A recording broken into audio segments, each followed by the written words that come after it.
Right, now click ready. Okay, and I've got to turn my sound on as well. It was really good. You better hear the blind man and the elephant being narrated by the deaf man. Okay, here we go. The Blind Men and the Elephant, a Hindu fable.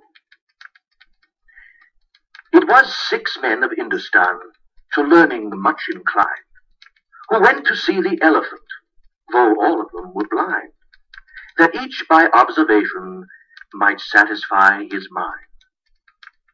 The first approached the elephant, and happening to fall against his broad and sturdy side, at once began to bawl, "God bless me, but the elephant is very like a wall." The second, feeling of the tusk, cried, "Oh, what have we here, so very round and smooth and sharp? To me 'tis mighty clear, this wonder of the elephant is very like a spear." The third approached the animal, and happening to take the squirming trunk within his hands, thus boldly up and spake, "I see," quoth he, "the elephant is very like a snake." The fourth reached out an eager hand and felt about the knee. "What most this wondrous beast is like is mighty plain," quoth he. "'Tis clear enough the elephant is very like a tree." The fifth, who chanced to touch the ear, said, "E'en the blindest man can this resembles most. Deny the fact who can. This marvel of an elephant is very like a fan." The sixth no sooner had begun about the beast to grope, than seizing on the swinging tail that fell within his scope, "I see," quoth he, "the elephant is very like a rope." And so these men of Hindustan disputed loud and long, each in his own opinion exceeding stiff and strong, though each was partly in the right, and all were in the wrong. The moral: so oft in theologic wars, the disputants, I ween, rail on in utter ignorance of what each other mean, and prate about an elephant not one of them has seen. Beautiful piece of work, that, about the time and the later animation. So remember what a record sounds like. So what I've done here is take one point at which there is something we still need to get resolved. I think we resolved that in the last couple of days, which is a great feeling. And that's an argument you'll find in some modern monetary theory texts to say that spending by the private sector is normally less than income. This is one from Bill Mitchell, where he said the non-government sector typically decides in the aggregate to spend less than the total income flowing to it, and that means that therefore the flow of spending is less than the income produced, in which case unless the government steps in there'll be insufficient aggregate demand. That's one argument for why you need government deficit spending. But if you read Schumpeter and Minsky, they argue quite a different proposition to say that normally spending is greater than income.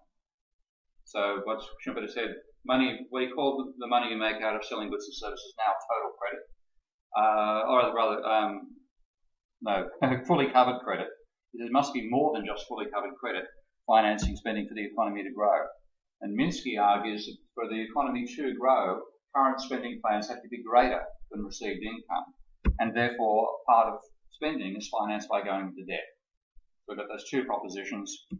We can resolve it, and we have resolved it, but neoclassicals can't resolve it. I'm going to divert now and say why they can't. And here we go back to Paul again, quoting me and the paper that I wrote, which I gave at the INET conference that he was going to attend and then had family reason not to be able to. He's saying, what I'm asserting, lending somehow is an addition to aggregate demand. I guess I don't get that at all. I like the way he writes. I do, actually. Quite enjoy it. Very honest. Yeah. And comparing to bloody Brad smirking Blonde, oh my God. Paul's much more down to earth. So if I decide to cut back on my spending and put the funds in the bank, and the bank lends that up to somebody else, there's no increase in demand. He says maybe, because of a person who's got a high propensity to spend borrows from a lower, that'll make a bit of a difference. But I'm saying something completely different, and he's not quite sure what it is. And he says something about the notion about creating money equals creating demand, but then again, that isn't right in any model I understand. That doesn't mean it isn't necessarily right. Okay. Well, let's just take a look at what his argument is. What he does understand, his model as to why we're in a crisis now and it won't go away, is liquidity trap. And this comes from Hicks's ISLM model, because Hicks's attempt to, it wasn't an attempt to interpret Keynes. If you read Hicks writing in 1981, he admits he had his model made up in 1935 before he read Keynes. He said it quite explicitly. But he argued, he used his model, and he portrayed his model as an interpretation of Keynes. And you've got an area where I'll bring up the diagram in a second, go back to the graphics in a moment, that's wrongly sequenced.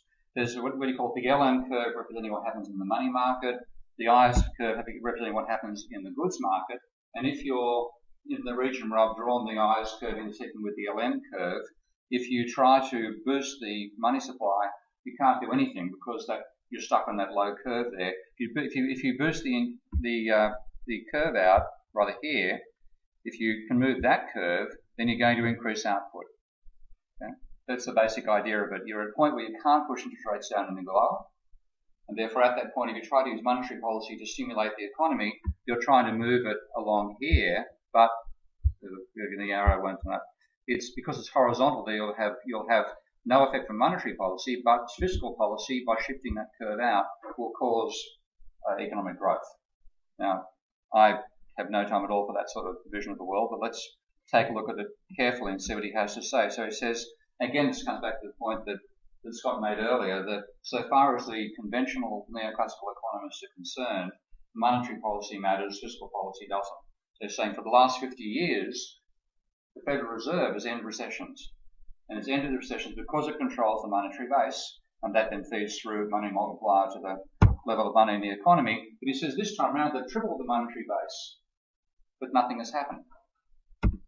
So, well, what they're doing is by pushing cash into the banks, they're pushing interest rates down. But they can't push them below zero. They've what they call the zero lower bound. But zero is not low enough, because what you're trying to do is to people in debt are spending less. You want people who don't have debt to spend more, but because they've got a low preference for goods now, you've got to really encourage them to get the money out of the bank and spend it. Okay, and you've got to drive the rates down really, really low, and you can't drive it below zero. That's the liquidity trap. It's what happens when zero, as a nominal rate of interest, isn't low enough. Now, the crisis according to Paul. We have a period of too much optimism about debt. So debtors decided to borrow too much and spend too much. And that meant creditors had to be encouraged to lend more by increasing real interest rates. And then people remembered how bad debt really was. And they moved from leveraging up to leveraging down. But that isn't symmetric, because you can't make the real rates low enough to encourage people who are conservative and want to save to actually spend. You've got to make it so unattractive to save money that they actually go out there and buy those Rolex watches rather than leaving the money sitting in a bank. So he said what's actually happening is we're in a depression because debtors are trying to delever too quickly, because their reduction in spending is not matched by an increase in spending by people who are creditors. That's the whole analysis. So therefore what fiscal policy is about is not stopping the deleveraging, but slowing it down, so that it occurs at such a pace that you get symmetric behaviour by lenders and borrowers. Remember, lenders and borrowers are not banks, but they don't exist, or they don't matter, but all these intermediaries. So, like I'm a lender, Scott needs to get a cab fare, so, you owe me this, Scott, okay, and I therefore can't spend that money, okay, but to actually encourage me to spend the money, if the interest rates drop, it's got to be so unattractive for me to leave that on the table that I go and buy the cab out to the airport instead. That's the sort of logic. Okay. Now, there's two testable hypotheses here, and this is Matthias' suggestion about how to take a look and see, let this work from empirical data. Let's be really radical as economists, go and actually check the data first. Okay. One of them is that high interest rates will be correlated with high rates of regrowth of debt. Otherwise, you can't encourage, you've got to increase the supply of loanable funds by making the rates high enough that people actually supply additional money for lending. And the change in debt doesn't matter except when you're in a liquidity trap, because then you get the asymmetric effect between debtors reducing their spending too much, and you can't encourage savers to spend more. So only after you hit the zero lower bound should you have any real relationship between the change in debt and macroeconomic activity. So let's take a look at real interest rates and the real debt growth first of all. That's the federal funds rate, which is the red line, and the blue is the inflation rate. You can see they're both trending down over time. Deflation for a while after the crisis first hit went from +5 to -2. So you can then work out your real rate of interest from that. And what I'm marking, the boundary where, according to Paul, there should be rather an impact of debt is where that zero lower bound comes to operation. That's 2009 when the Fed cut the reserve rate from 1% to 1/8 of 1%, virtually zero, so close it's not funny anymore. So what that's telling us is that there should be, throughout the whole period now, what he's arguing there should be some relationship between real interest rates and the real rate of growth of debt. And I put this on the wrong chart. I'm pretty pissed off with myself here to realise this, because when you take a look at the correlation between the real change in debt and the real interest rate, it ends up being 0.46, which is not bad, okay? But it's actually highest after the zero lower bound, which is weird, because he wasn't talking about that period. He's talking about beforehand, encouraging. You're saying monetary policy is ineffective, but most of the correlation is coming out of the period after you hit the zero lower bound. Before the zero lower bound, the correlation between, this is not shown on the chart. The chart is the wrong chart, my apologies. I'll just change that in the slides and try to put them up on the web. The correlation between real interest rates and the real rate of growth of debt before zero lower bound was 0.2. Now, you're not going to write home about a correlation at that level. It's, so it's a fairly weak correlation. Okay. Now, what I'm doing now is taking a look at the second hypothesis, which is that change in debt only has an impact on the economy after you're in a liquidity trap. So before it, there should be no correlation between change in debt, the level of real debt, change in nominal debt deflated by the CPI. There should be no correlation at all between that and macroeconomic growth, like, for example, the unemployment rate. Now, you know I'm talking through Paul Krugman's hat right now, because any blind Freddy could tell, even one of the 6 men from Hindustan could tell, that there's a correlation. But taking a look at that, his hypothesis was there should be a strong correlation after the zero lower bound hit, but no correlation beforehand. Well, correlation after the zero lower bound, there's a negative correlation between real change in debt and unemployment. You would expect a negative correlation. -0.27. Not going to write home about that. Beforehand, across the entire period, -0.55. So the correlation is weakest when he said it's only going to exist. And in fact, when he says there's going to be no correlation, it's -0.69. So I think I can empirically chuck that argument out the window. The liquidity trap does not explain why debt matters, because debt clearly matters across the entire time period. Now, I'm calling it the liquidity claptrap now because it's more appropriate. Like a lot of neoclassical theory, it's neat, plausible, and empirically wrong. So we need to now say, well, obviously debt does matter through the whole period, not just after the zero lower bound strikes, and actually matters least after the zero lower bound, which is quite fascinating. So we need an alternative hypothesis, which I effectively derived empirically, looking at the data and trying to make sense of the whole thing. And that is that aggregate demand matters at all times because it adds to income, it adds to spending. Change in debt adds to the level of spending in the economy. And I've got a somehow there because I'm going to explain that later. And it's partially confirmed by that later. The correlation I showed you across the entire period of -0.55 between real changes in debt and the change in the level of unemployment. But to properly measure it, what I have to do as well is look not at the real percentage change in debt, but change in debt as a percentage of GDP. The argument is going that the change in debt adds to aggregate demand. Now, if you go back to the 1970s, when the debt to GDP ratio was 100%, then a 10% change in the level of debt was a 10% addition to GDP.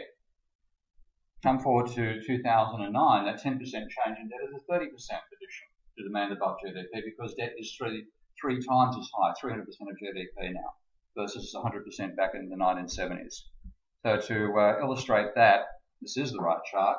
There's the black line is the private debt to GDP ratio for the last pretty much century, plotted on the right-hand axis. So you can see it peaked at just over 300% back in 2009, and was down at 50% roughly, 45% back in 1945. So when you hit 100%, which is about here, a percentage change in the level of debt was exactly the same percentage of GDP. But if you fast forward as debt levels rise, and a 10% change in the level of debt in real terms is a 30% change measured by GDP.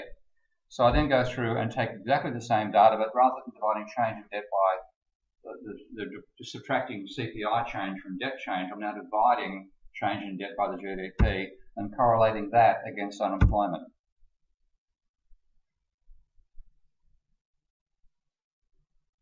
And the correlations there, after the zero lower bound, minus 0.63, better than anything that Paul gets out of his hypothesis. Across the entire period, minus 0.76, and before the zero lower bound, minus 0.84. Empirically, the hypothesis that changes in debt do matter wins hands down.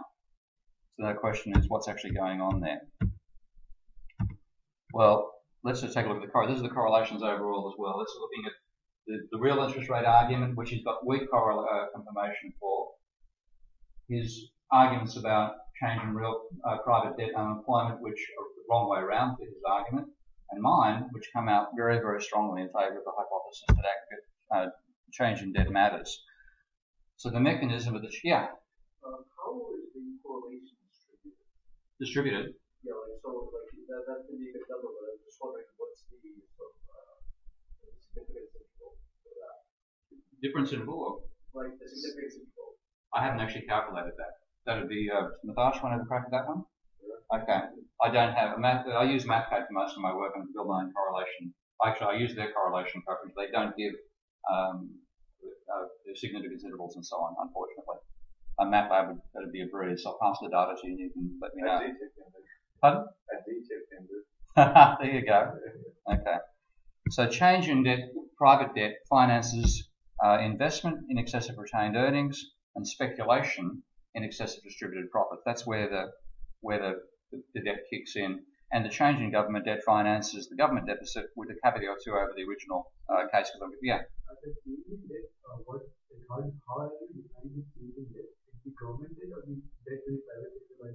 Pardon? It's debt. It's change in debt. Private sector debt over a time period divided by GDP at that time period. Pardon? Domestic private debt.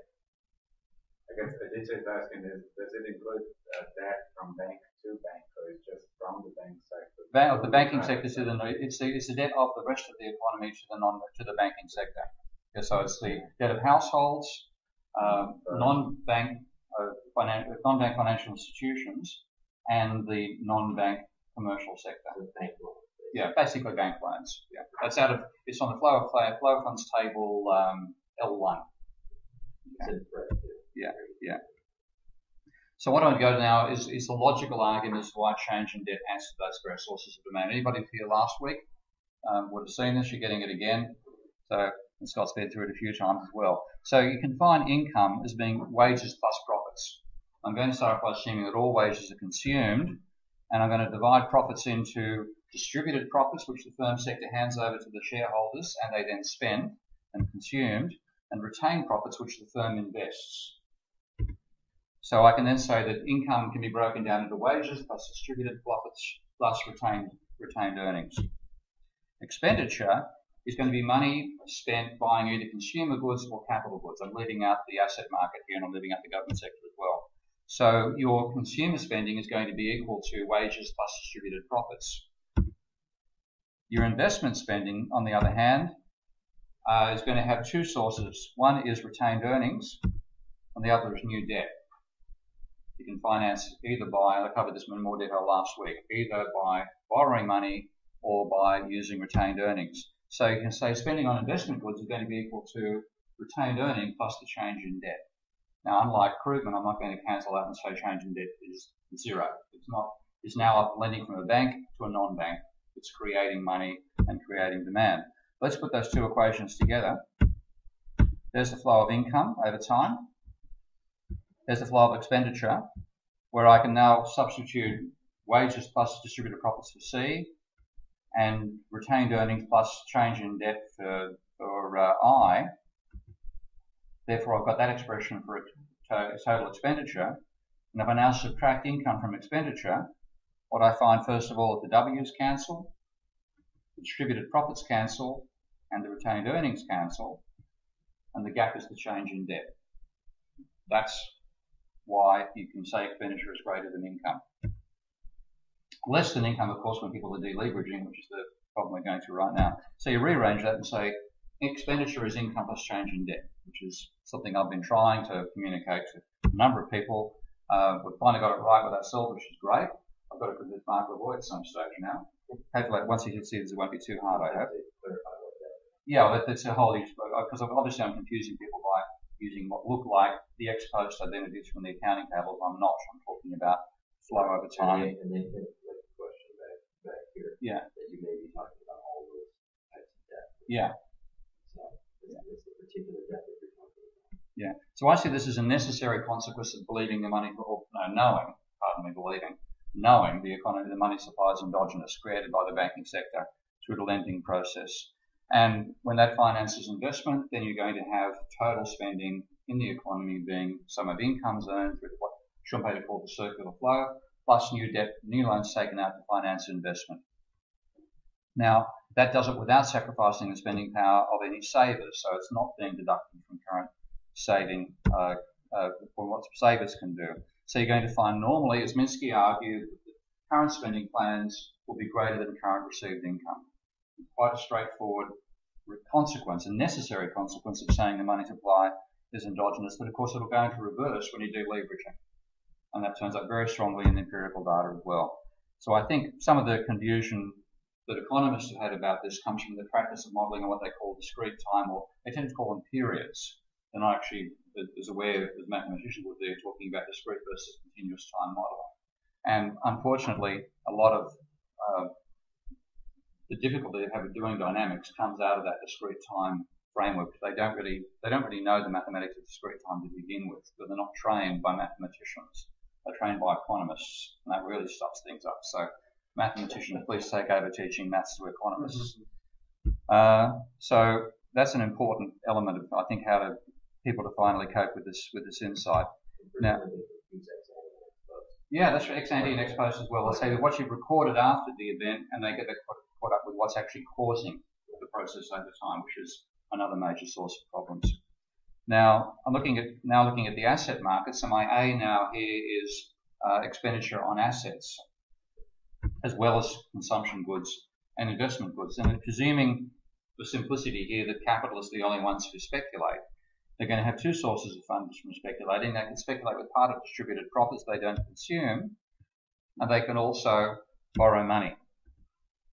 So debt is now broken down into debt to buy capital goods and debt to speculate with. So total speculation is going to equal the profits that are used for speculation, distributed profits, part of them, and the change in debt taken on for speculative reasons. So expenditure is now rather messier, but I do the same process of saying, let's start do the subtractions. W goes consumption out of profits, speculation out of profits, retained earnings. You've got the same basic relationship. Now extended to include a different type of source of debt. Of course, positive during a boom, but negative during a crisis, which is what we're caught up in now. So the government, the final stage of this, it's too complicated to do it with, I'm going to try one day to see if I can actually break it down properly, the same identity approach with international trade, but it got horrific, so I stopped at a certain point. This is just to emphasise a point that, again, Scott used the same chart a while ago, that there's the aggregate debt data we're talking about. This is serious.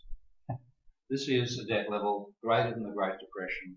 If debt matters, given how long it took us to go to the Great Depression, back down to here again, we face an incredible pressure out of this. So this stuff seriously matters.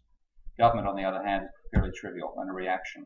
When you include government in there, the government finance it has a deficit, then it's going to run up debt. So you can say that the difference between government spending and government tax revenues is the change in government debt, of course not over the same entity to which we owe private debt.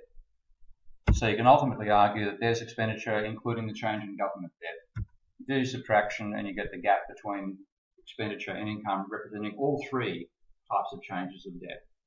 And of course foreign debt would make it more complicated again. So I think it gives you a different policy conclusion, at least a different emphasis on how successful it can be. Yes, government spending can attenuate a downturn, but of course if you have an increase in government spending, it can be counteracted by the level of private sector deleveraging. But since the debt should never have been created in the first place, we should be abolishing part of that debt. The whole idea of a moratorium, which Michael was talking about earlier, is necessary to get out of this crisis. And it's also important to make sure that that government debt doesn't support a Ponzi scheme by the financial sector. Yeah. So is this like a similar conclusion that last Tuesday we looked at when profits report negative liquidity, COVID study would keep on growing? Yeah. That would go along with it. Yeah. Try to recreate that gap. Yeah. You don't have a necessary. You don't drive private sector debt down by running a government deficit necessarily, because they can independently increase it by borrowing from the private banks. So you've got to be cognizant of the independence in that sense. They're related, but they're not linked in a rigid way.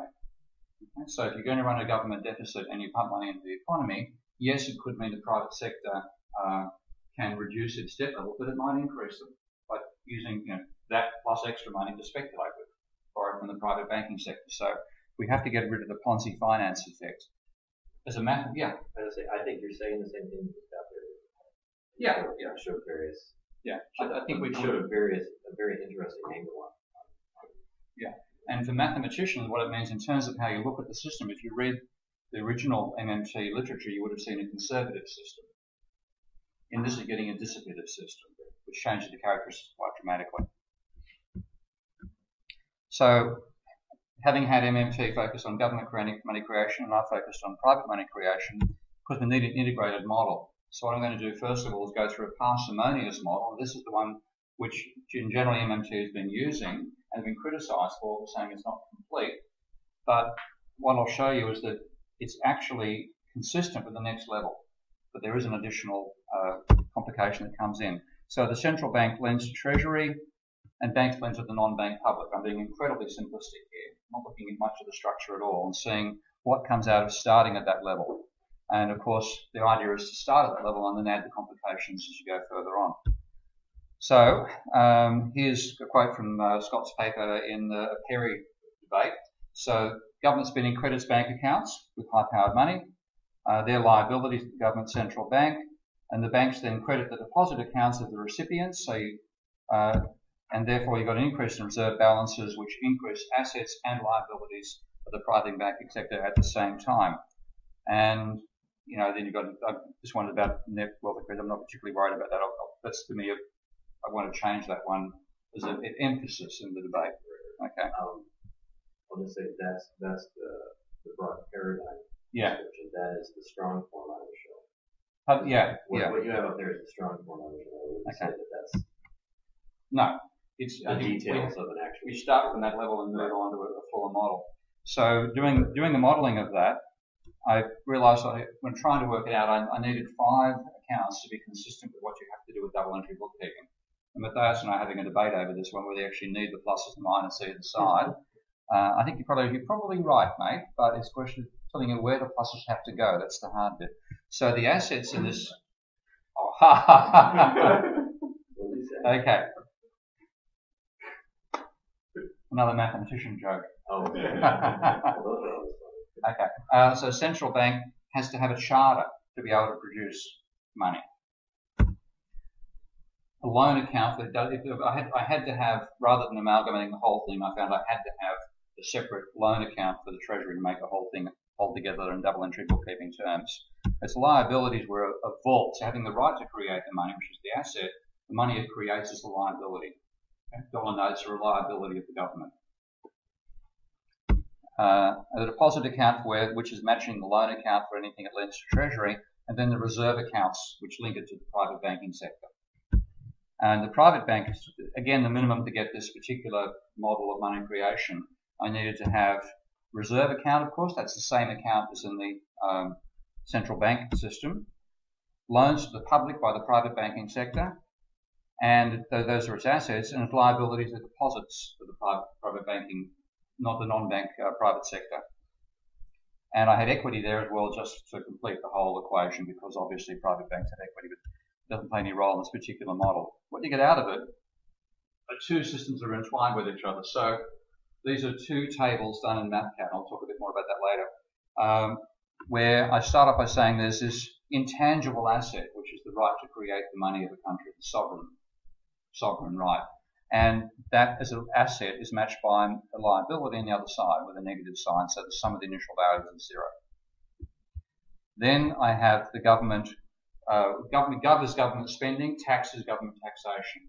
So the government spending mechanism starts with the bank getting a loan from the central bank. So with accounting parlance, and I know this is weird for me to get used to first time around too, is that when you have an increase in liabilities, it's shown in a negative sign in double entry bookkeeping. An increase in assets is shown with a positive sign. So what I'm showing here, that is a flow from the vault to the treasury deposit. Over here, the accounting of that is done because now you're talking, there's on the asset side, the positive is an increase. So the loan has gone up, and in a sense, the value of the asset has gone down to match each other out, because you're talking about an asset with undefined value, so you're not decrementing anything in any way. That's that transaction. Then finally, when you spend, what is actually going on is the government is transferring money from its account down to the liabilities, down to the deposit accounts of welfare recipients, people it's buying goods off, that sort of thing.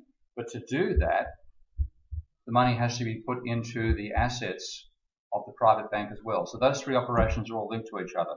So the first thing, you have the treasury borrowing, and then it being recorded, which takes 4 entries in that table. And then the actual spending of it involves those 2 entries in one table, 2 in another. So to make the whole thing hold together, I need 8 places where government spending turns up in the system. I'm making that point now because imagine trying to wire that up in a systems dynamics diagram. Taxation, the reverse direction. And the Treasury then repays the debt.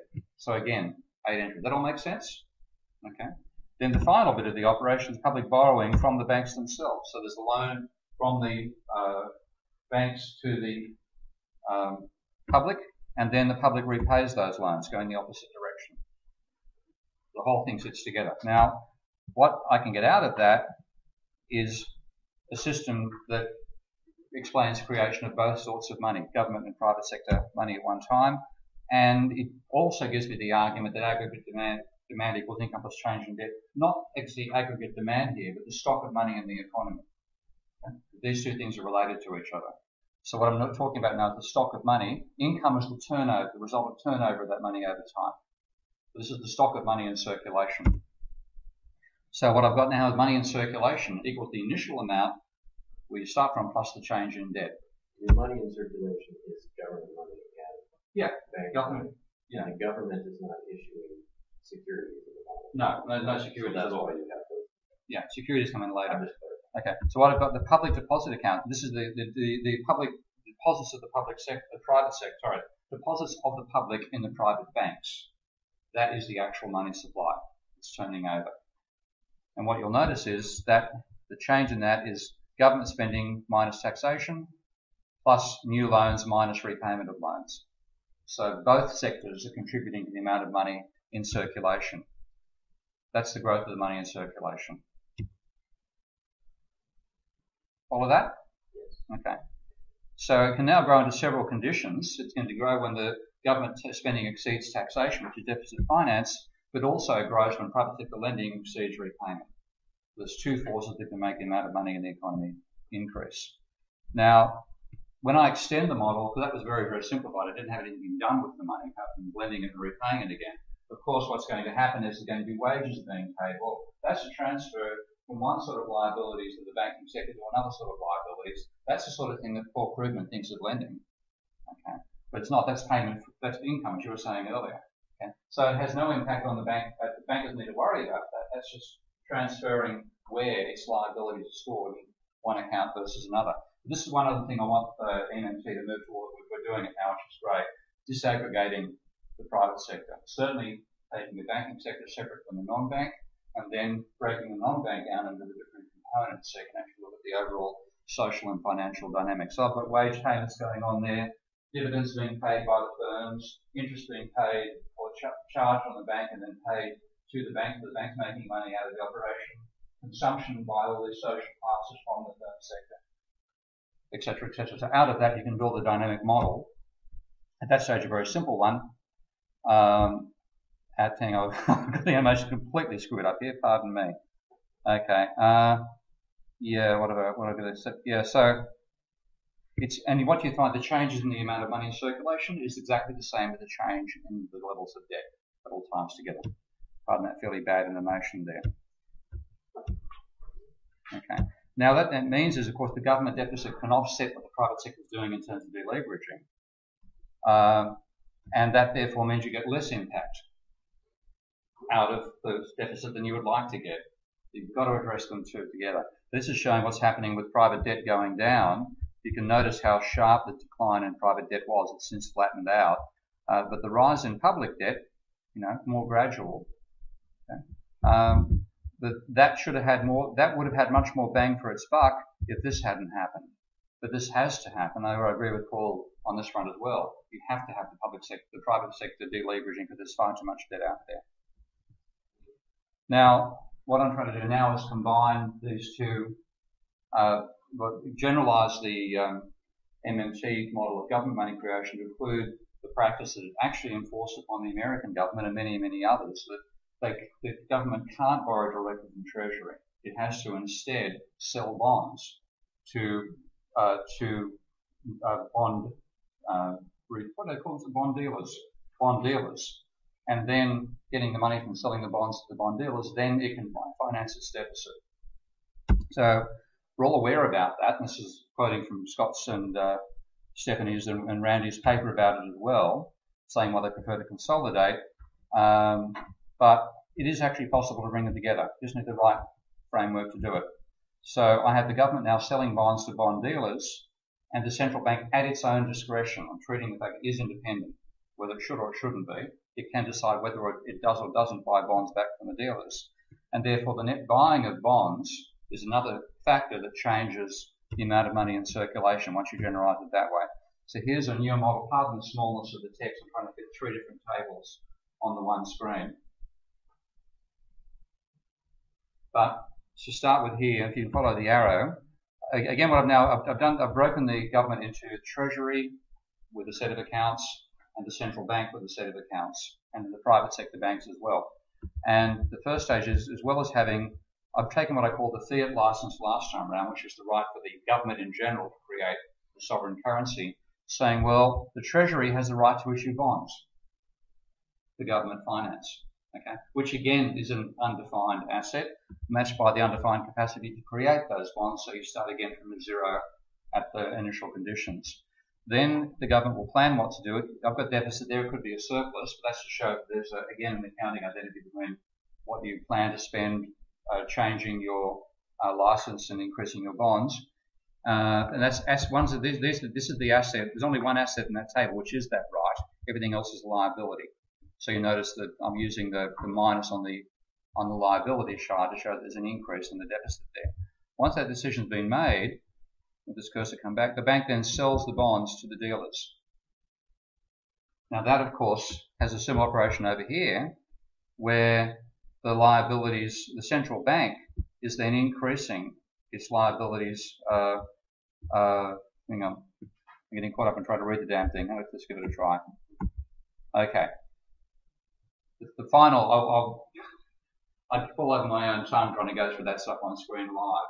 But what you get down to is the operation that actually determines whether there's actually money created out of this is the central banks buying of bonds off the dealers. Because when the government sells a bond to the bond dealers and gets money back, it's getting money out of the existing stock of money. It's not got the capacity to spend that it didn't have before selling the bonds, but it's got money that it's taken out of the system. So for that to end up being more money, the central bank has to buy some of those bonds back off the dealers, and that then means the central bank transfers spending power to the dealers additional to what within the economy before the bonds were created. They create money. You create money. I wouldn't say this. Oh yeah, okay, you create money. Okay. So you've now got to track the type of account as well, by the way. I'm generalizing the system as I develop the analysis further. So I'm keeping track of the fact that the license is effectively an entry in a ledger. There's bonds as well, which is another form of asset, and there's money again, another form of asset. So it's important to keep track of all those and looking at the overall dynamics. Now, what comes out of that, this is the change in circulation. Looking at the non-bank public's amount of money, what the bond dealers have, how that changes. Nothing happening in bank equity just yet. The sum of all the three now has these 6 terms. What you're saying, change of money in circulation is now the government deficit, plus new lending, plus net central bank bond buying. Now, of course, they can all go in opposite directions with each other. Can I add one? Yeah, sure. Right there. You said that the central bank can do this via discretion. Yeah. Which I like that. Because the discretion is its choice of how to manage the interest rate target. Yeah, its behaviour there would be related to whether it believes the interest rate's rising or falling. I didn't actually do this. I mean the method of it. Yeah. So for instance, like right now, we pay interest on reserves at the target. Yeah. If we do that, we can have as many reserves out there as we want. Yeah. But if the interest rate target is above the interest rate we pay on reserve, yeah, then we have to accommodate banks and whatever. But we can choose as a central bank which one we want. Yeah. So Well, this is actually now a mechanism to say, let's bring in the behaviour of the central bank as being an organisation trying to target a base interest rate. And you can include that in the model as well. I like that. Yeah. So, but the interesting thing as well that I haven't covered properly there, I've got to go back to it. Reserves aren't needed for lending, even if you show that you are lending from reserves. I'll go back and show that on that illustration in a moment. Yeah. Because what I've got for the lending, hang on, is it there? I haven't shown it. It must be the next one. Pardon me. I haven't done it. But actually, when you do the accounting of lending, which I didn't show in that particular illustration, people think banks lend from reserves. Well, in double entry bookkeeping terms, this is where Matthias should be listening. Sorry, mate. I do exactly the same thing, but I can't help it. Everything. My God. Everything you're saying. He's a mathematician. He can multitask. Okay. If you're going to have lending from reserves, you've got to show reserves falling, which is a minus. Okay. You've got to match that on the other side with a liability that's a plus. But if you put a plus on the other side, you're saying you're actually reducing it. So what people think, yeah, double entry terms, the row has to sum to 0. If you're going to be lending from reserves, you've got a minus on your asset side. You've got to have a plus on your liability side. But if you have a plus on your liability side, you're actually reducing the amount of money there. So when you work it all through, what you have to have first of all is the bank has a minus on its reserves and a plus on its loans, balancing that particular just on the asset side. And then the actual transfer is going to be a minus on the reserves and a plus on the reserves and a minus on the liabilities. That gives you the overall balance. What you get is the loan rises, and what you get is a plus loan on one row and a minus loan on the other in the liabilities of the private sector, which means they've got the money. So even if you say you pass it through reserves, you get the result that reserves have no impact on the lending. So reserves become a frictional thing. They're necessary for banks to settle their own internal accounts with each other. They're also necessary for the government to impact on the private sector, but they're not part of the lending process of the aggregate banking sector to the rest of the economy. So So now what I'm going to go through now is how I do all this stuff. And this is because I'm delighted to share what I'm doing with an analytic approach with MMT, so we actually get a more general theory that can actually go beyond verbal explanations to tabular and mathematical that we can all analyze and follow properly.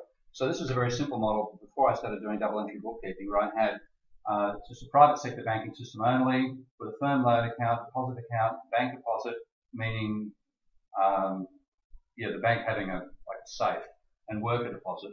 This is just an example to illustrate what's going on. You notice I've got A, B, C, and D in the row there. Well, I feed that into a ludicrously simple program. I used to do this stuff by hand. And then one day, you know what mathematicians are like, obviously. You do something twice, you're bored. You want to find a way of automating it. So in about 3 minutes, I wrote that program. That's only because I'm a slow typist. And it returns a system of ordinary differential equations, symbolically. So what's actually going on is the equation, first of all, says, there are my functions. There are the equations. For each column in those equations, sum the entries and make them equal to the differential of the function, and that returns the argument over there. All there is to it. So that's the technique behind building my dynamic models. And then what I do is I substitute functions with those simple placeholders, A, B, C, D, E. Again, of course, you can do this in any other program. This is the larger system where I've got bank equity, bank transactions, again, badly laid out before I started getting into double entry bookkeeping. But I then make those substitutions. There are A to L entries over here, and I then feed in all these various functions. So, for example, the fourth one there, D, which I'll come to in a moment, is wages. So there's D for wages. There's what I substituted through in the table. So the program takes that, and it turns up in two locations and generates that entry in that particular row and that one as well. So once I've got the table right, I know that the equations are correct. There's no problem about having to check whether the differential equations are properly stated. And I've got that doing there. Okay, they're all disappearing one by one. Go away. Come on. Bang, bang. Okay.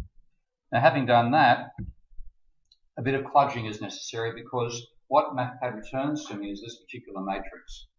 Now, another program like Mathematica, which I've also had this developed in by my colleague Mike Honeychurch, doesn't have to go through this stage, but there's no way around it. I think we had to go through and kludge it by hand cutting it. So what I've got to do is copy and paste. This is for your info stock for later usage. Copy and paste. Get the bloody equations out of the matrix, and then I keep on going from there. And what I can then do is I paste it onto the palette that it uses and put it inside what's called a given block. So the word given at the top, followed by ODE solved down the bottom, tells MathPad there's a system of differential equations that it has to solve. So some of those equations there are for modelling physical flows, which I had to work out, again, independent of the table. That's the good model I've shown you beforehand. You then simulate it with a little statement to simulate where you state the variables, and again, a little warning to you, Scott, for doing it. I have to define the equations with brackets T. When I feed it to ODE solve, I can't put it in the brackets T. And we've all awkward things about how the program's set up. Okay. Yeah. Now what you then get, I can simulate, that's a particular system where I show what happens when a credit crunch occurs, the bank accounts and so on. Or you can analyze, as I've been doing symbolically so far. Now, of course, you can do that in any symbolic math algebra program. So Mathematica, Maple. Did MATLAB have much of the way of symbolics to it? Yeah. Okay, good, you can do it there as well. But I'm doing this to overcome the nerd barrier. We're all nerds, we enjoy this sort of stuff, like differential equations and so on. Now, I could have tried doing it, and I did try to do it initially in systems engineering programs, and the frustration of working with those was immense because the social sciences are used to them. They've got, in engineering, you've got Simulink and DISSIM and stuff like that as well. But you get spaghetti code. If you try to put together a flow like that, that's pretty much the best you can get. I'm trying to work out where the hell does debt repayment go, That looks like its arrow there, I think. And whether you wire it up properly, you don't necessarily connect it properly. So the table helps immensely. So what I've done with an INET brand is start developing a program called Minsky, which embeds a table into a palette, because you still need that palette for modeling financial flows. So this is just a quick look at the beta of it, which is now available. So you have an account, a bank icon you can create, and you then have the accounts I've shown you a moment ago, and Minsky automatically maintains the balances for you, showing whether it's possible, whether you actually have the right balances. You can have multiple banks inside there. I have never allowed multiple users of the accounts of one bank, but that will happen.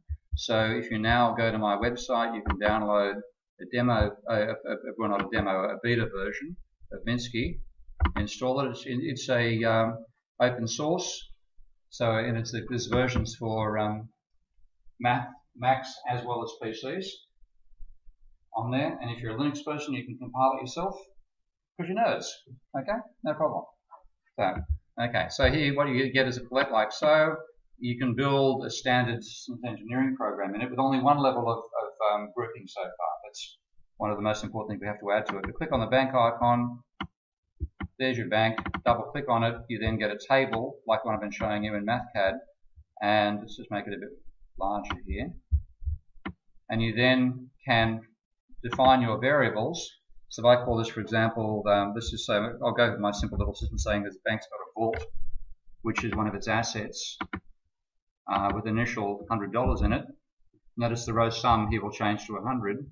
Then add another column, which I'm going to call also an asset, which are going to be loans. And I'm then going to have over here another, which is now a liability, and I'll make this the firm deposits, and I'm going to make that initial loan of 100 to the firm sector, and now the row sum goes to 0. So it's doing the accounting for you, whether that's numerically or symbolically. So if I now show an operation here, let's say I add in lending money,